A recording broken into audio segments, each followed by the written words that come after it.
So tell me again, Mrs. Crabtree, why did you kill your husband?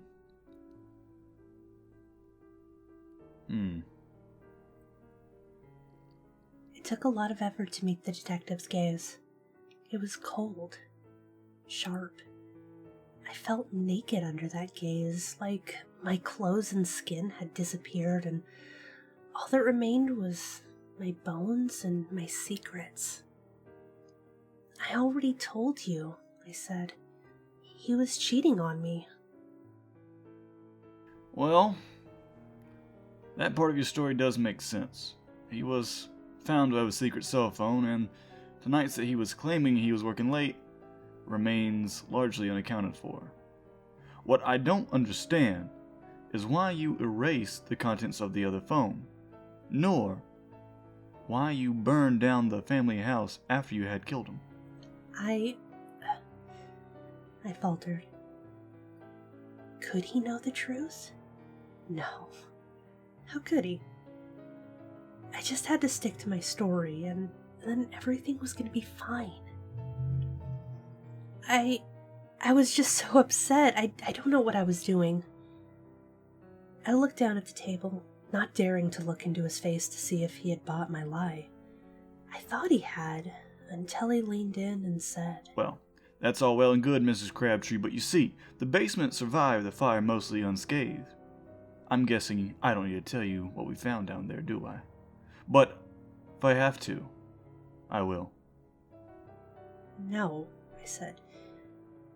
I know what you found. The detective leaned back in his chair, crossed his arms, and let out a heavy sigh. He rubbed his forehead and said, Okay. Let's start from the beginning then. The truth this time.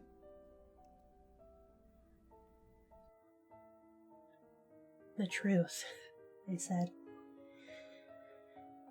What could be more horrible than the truth? I tried to say nothing, to stick to my story, but something inside me broke, and the truth, for whatever it was worth, began to pour out of me. It was an accident, I said.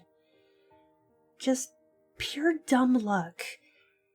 I was out for lunch and saw Andrew sitting at a bus stop playing with his phone. He always played with his phone. He'd get on to me about watching too much TV, but then he'd spend hours unlocking the next level on Candy Crush. Sorry, I'm getting off topic. That's okay, Mrs. Crabtree. We'll sift out the relevant details later. Right. So I saw him playing there on his phone, and I thought, I'll give him a call, ask him what he's doing, and maybe give him a wave. I thought it would be funny, but Andrew, he didn't answer my call. My call went to another phone, the one he kept in his pocket, his normal phone, I guess. He just looked at it, frowned, and hung up. What did you do then? I shook my head. Well, I was rattled. I drove home and tried to think of a reason why Andrew might have two phones. And what did you come up with? Well, I didn't want to believe it at first, but it just kept coming back again, you know? The thought that maybe he was cheating on me.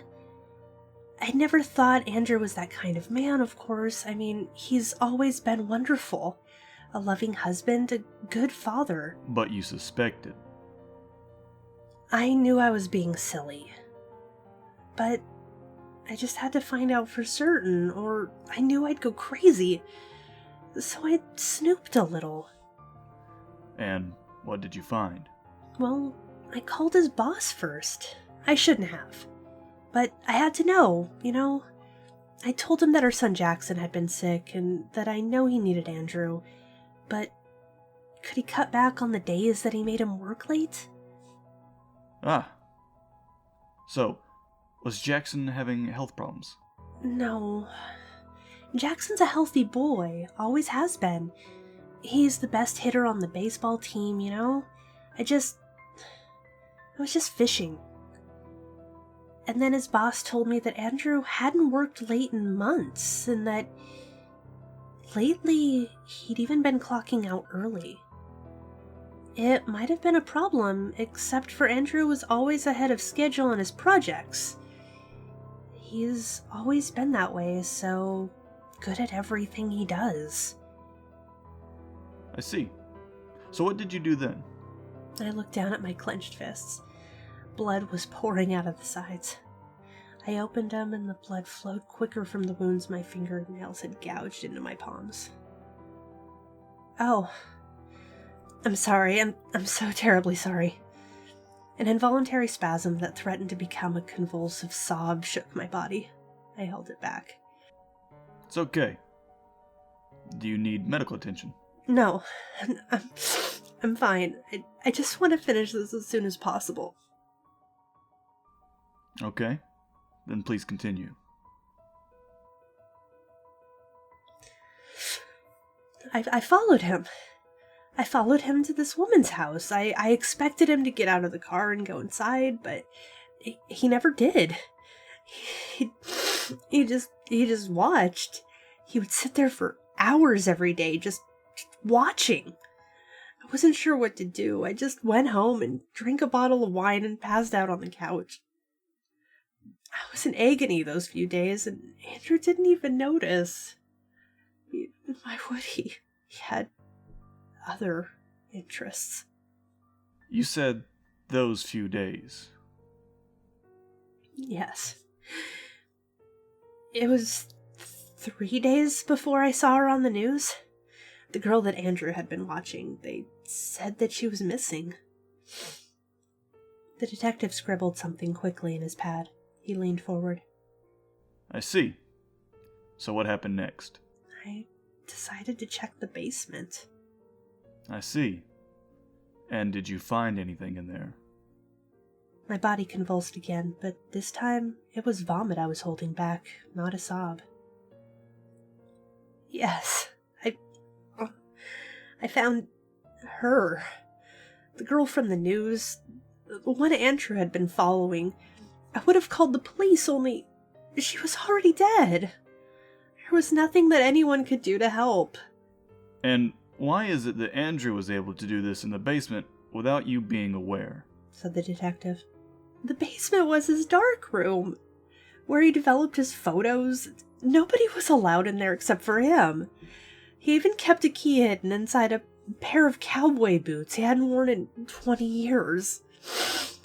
He didn't know that I knew where it was, though. Uh-huh. Said the detective, scribbling something down in his notebook.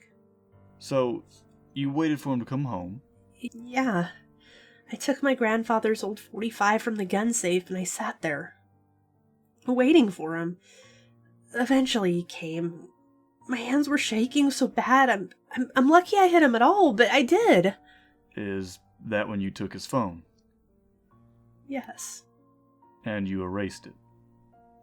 Yes.